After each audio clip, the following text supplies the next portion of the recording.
The case for the defense by Greene. It was the strangest murder trial I ever attended. They named it the Peckham murder in the headlines, though Northwood Street, where the old woman was found battered to death, was not strictly in Peckham. This was not one of those cases of circumstantial evidence in which you feel the juryman's anxiety, because mistakes have been made, like domes of silence muting the court. No, this murderer was all but found with the body. No one present when the Crown Counsel outlined his case believed that the man in the dock stood any chance at all. He was a heavy stout man with bulging bloodshot eyes. All his muscles seemed to be in his thighs.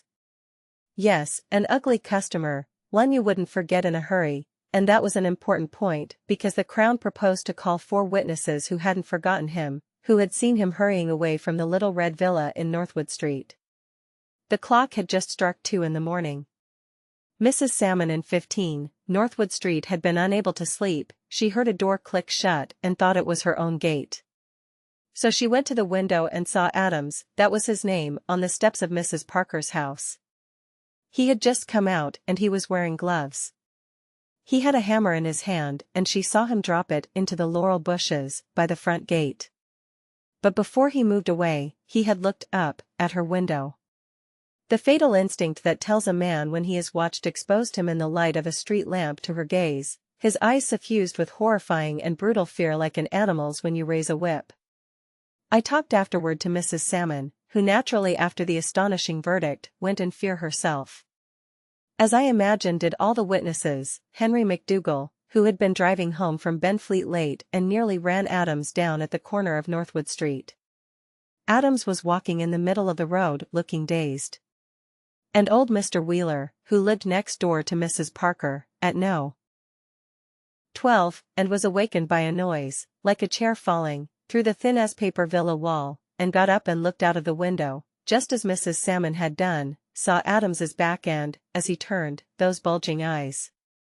In Laurel Avenue he had been seen by yet another witness. His luck was badly out, he might as well have committed the crime in broad daylight. I understand, counsel said, that the defense proposes to plead mistaken identity.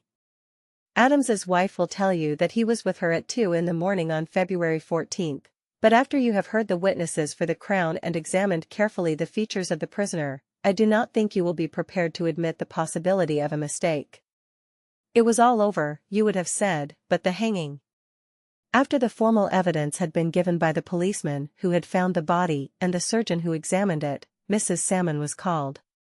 She was the ideal witness, with her slight Scotch accent and her expression of honesty, care, and kindness. The counsel for the Crown brought the story gently out. She spoke very firmly. There was no malice in her, and no sense of importance at standing there in the Central Criminal Court with a judge in scarlet hanging on her words and the reporters writing them down. Yes, she said, and then she had gone downstairs and rung up the police station. And do you see the man here in the court? She looked straight at the big man in the dock, who stared hard at her with his Pekingese eyes, without emotion. Yes, she said, there he is. You are quite certain? She said simply, I couldn't be mistaken, sir. It was all as easy as that. Thank you, Mrs. Salmon. Counsel for the defense rose to cross-examine. If you had reported as many murder trials as I have, you would have known beforehand what line he would take. And I was right, up to a point. Now Mrs. Salmon, you must remember that a man's life may depend on your evidence. I do remember it, sir. Is your eyesight good? I have never had to wear spectacles, sir. You are a woman of 55? 56, sir.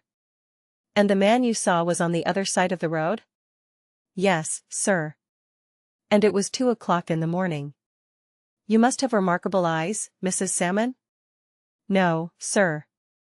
There was moonlight, and when the man looked up, he had the lamplight on his face. And you have no doubt whatever that the man you saw is the prisoner? I couldn't make out what he was at.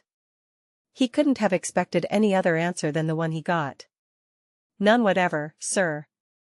It isn't a face one forgets.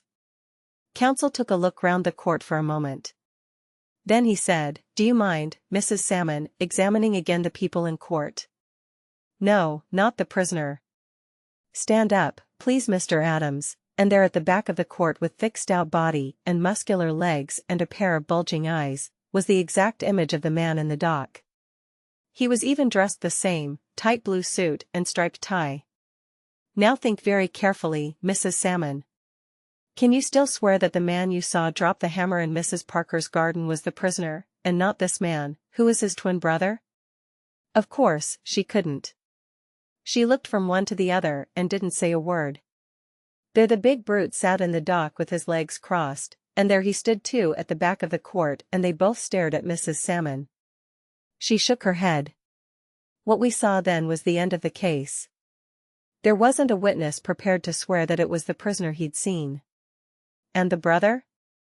He had his alibi, too, he was with his wife.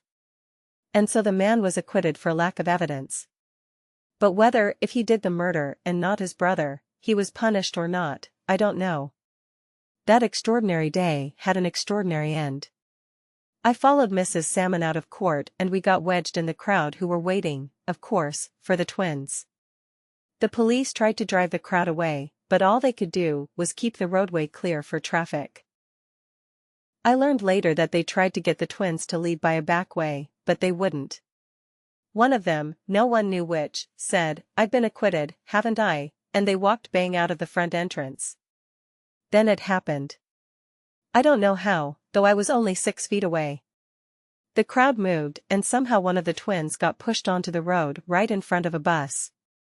He gave a squeal, just like a rabbit, and that was all. He was dead, his skull smashed just as Mrs. Parker's had been. Divine vengeance? I wish I knew. There was the other Adams getting on his feet from beside the body and looking straight over at Mrs. Salmon. He was crying, but whether he was the murderer or the innocent man nobody will ever be able to tell. But if you were Mrs. Salmon, could you sleep at night?